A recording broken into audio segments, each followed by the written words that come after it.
Hello Aries, and welcome to your February monthly horoscope for the Sun or the Ascendant.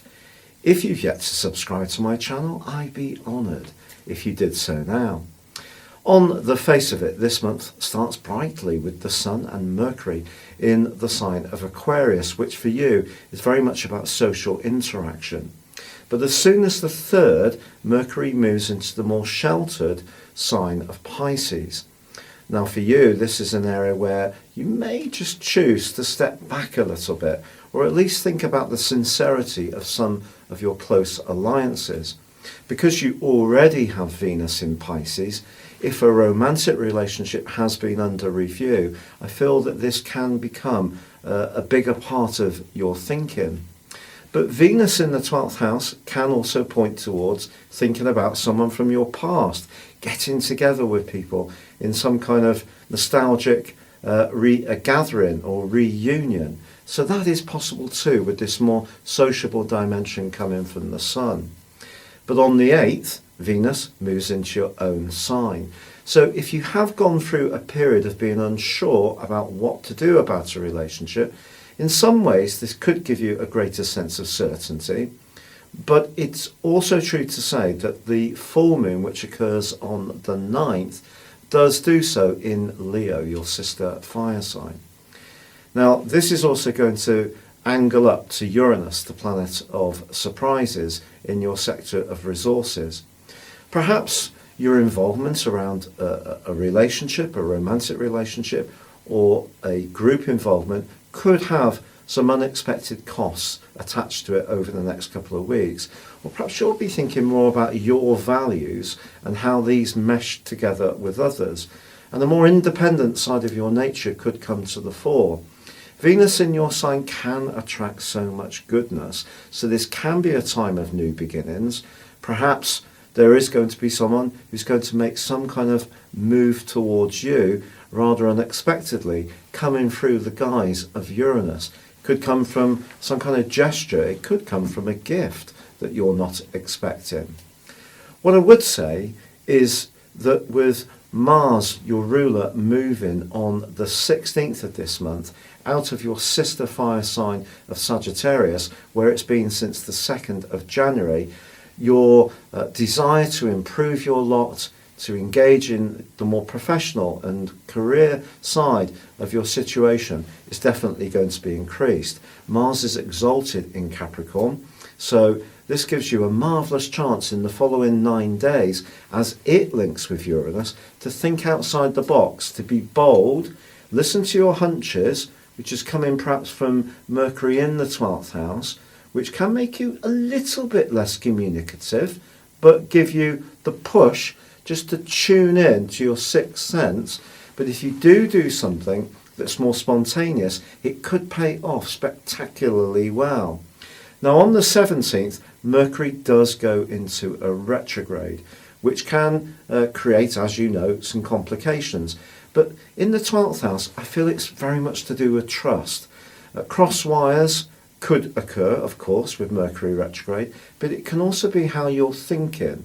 Your thinking can become much more inward, and you can build some pictures in your mind about situations and not necessarily check them out with other people. So it is going to be important to try to avoid falling into that trap.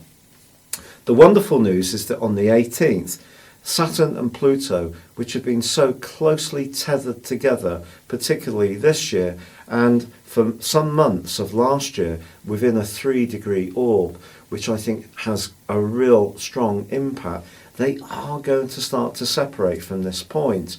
Now Saturn's not going to come back to connect with Pluto anytime soon. So I feel if you have had a lot of burdens around your career or work, or responsibilities around parents, or just feeling that all the pressure weighs on your shoulders, I think Mars moving into this area is giving you more dynamism, more self-confidence, more assertiveness, but the restrictive energies of Saturn here is going to just simmer down a little bit, which is going to be welcome.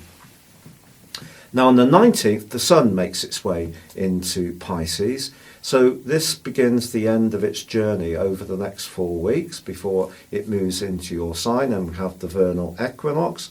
But for you, this is going to enhance that Mercury retrograde energy, seeing you feeling a bit more reflective, wanted to perhaps look back on what the last year has meant for you, evaluate the real value of your relationships, particularly based on the issue of trust.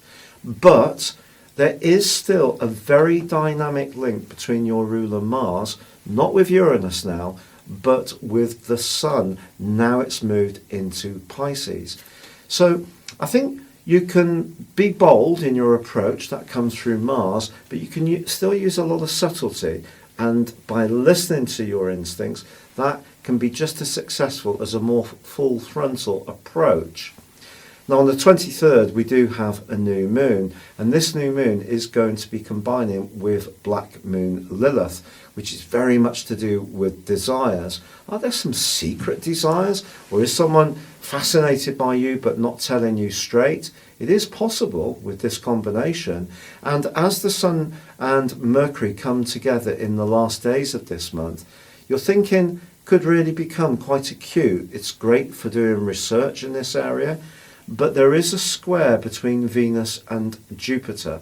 So Venus in your sign is obviously giving you a lot of self-belief at one level. The Sun and Mercury, I think, can erode this a little. It can take away some of your drive and momentum. So Venus in your sign squaring up with Jupiter just suggests that when it comes to any kind of situation, but particularly around your work, or about how you interact at a more personal level, it's not a great time to take anyone for granted or just assume that everything will work out fine. But generally, this is a month that does have some complexities and contrasts, but with Mercury retrograde, as the month comes to a close, you could find yourself rethinking something at a very deep and personal level. It's been a huge pleasure being with you, Aries. If you're yet to order your forecast for 2020, please see the link below where you can do so and get your character analysis and 30% off. But for now, good luck and goodbye.